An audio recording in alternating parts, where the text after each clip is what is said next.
The UK-based news agency The Guardian has published an article about the recent meeting between Azerbaijani President Ilham Aliyev and Armenian Prime Minister Nikol Pashinyan for bilateral talks in St. Petersburg. The article reads, Azerbaijani officials have said the country could be closing in on a peace agreement with Armenia to end their decades-long conflict following its lightning offensive in September to take control of its Karabakh region. In face of a decisive military advance, more than 100,000 people fled the mountainous South Caucasus enclave, which, following a war in the 1990s, had been under the control of ethnic Armenian forces backed by Armenia. The show of force left the region largely deserted, leading the Armenian Prime Minister Nikol Pashinyan to allege the advance was an act of ethnic cleansing, which Azerbaijan denied. It was followed by the two countries speeding up talks on a peace agreement to stabilize relations and recognize one another's borders. In a rare sign of goodwill, the two sides swapped prisoners of war on December 13th and have issued a joint statement, one of the first not to be mediated by a third party. The Azerbaijani President Ilham Aliyev met Pashinyan on December 26 for bilateral talks in St. Petersburg, the first such encounter between the two leaders since the mass exodus. Little has emerged from the meeting so far. The two sides have now exchanged 7 drafts of a potential relatively short peace agreement. Elchin Amirbayov, the special ambassador to the Azerbaijani president, said the country is now waiting for Armenia's response to its comments on the latest draft proposals. What is important to understand is that at this crucial stage in negotiations, where apparently we're not that much far away from the final agreement, is that we do need a results-oriented exercise. He said, I know that after 3 decades of negotiations, and without no major result,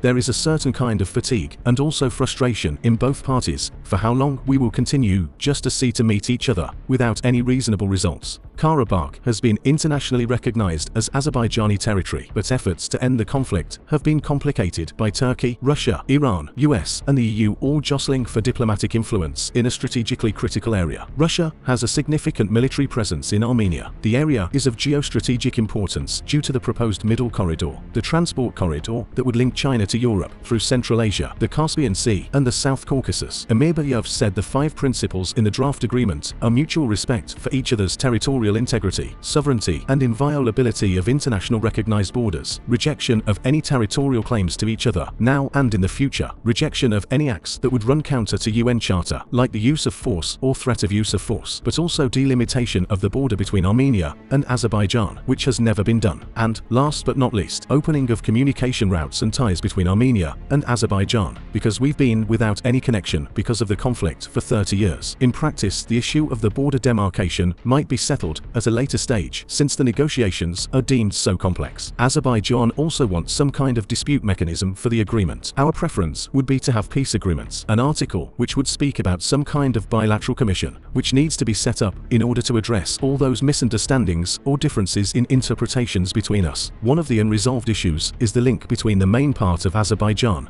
and its exclave of Nakhchivan. As part of a ceasefire agreement signed in November 2020, following a previous flare-up between the two countries, Pashinyan agreed to open a land transportation link through Armenian territory, probably along an old Soviet rail track, between the main part of Azerbaijan and Nakhchivan. The linkage between Azerbaijan and Nakhchivan between two parts of Azerbaijan is crucial for us, in terms of national security, but also in terms of ensuring alternative route for the Middle Corridor. Amirbayov said, we cannot waste any more time. After 3 years, Armenia has not even started a feasibility study for the 42 kilometers leg. Of course, we cannot force Armenia to implement what they had committed to, and it is nonsensical to suggest we would invade to impose this corridor through force or such like. So we have reached out to Iran as a plan B to build a link by road and rail through Iran. He said if it is possible, the existence of the alternative route might make Armenia to realize how much they may lose by continuing to resist the link going through its land. Much could yet go wrong. On September 26th, leader of Armenian separatists in Karabakh rescinded his own previous decree ordering the dissolution of separatist institutions. On 1 January, and marking the end of the 3-decade separatist rule, displaced ethnic Armenian separatists have now spoken of forming a government in exile, and Azerbaijan is insisting that if ethnic Armenians displaced in September are to have a right of return, then those Azerbaijanis previously evicted from their homes in Karabakh should have their rights recognized. In addition, Russia, the previous guarantor, is trying to regain influence, which waned when it did not intervene to help Armenia on the day of the decisive September 19th assault, as it had done in previous military assaults by Turkey-backed Azerbaijan. Russia regards Pashinyan as too pro-European, particularly after he refused to participate in some recent meetings of the Russian-led regional bodies. But Russia has not abandoned its role, and it was significant that the two leaders met on Russian soil,